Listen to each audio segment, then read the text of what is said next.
So guys, ito nga po pala nakuha kong pwesto. Gagawin ko po siyang salon.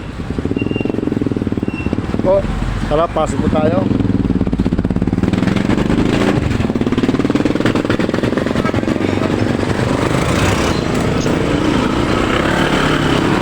Ito ang loob niya.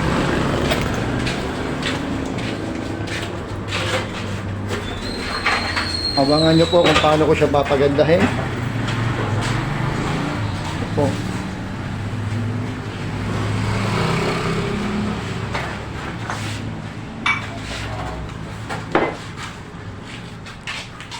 Guys, wala na yung mga kalak.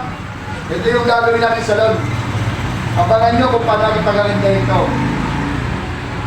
Ito na, malinis na.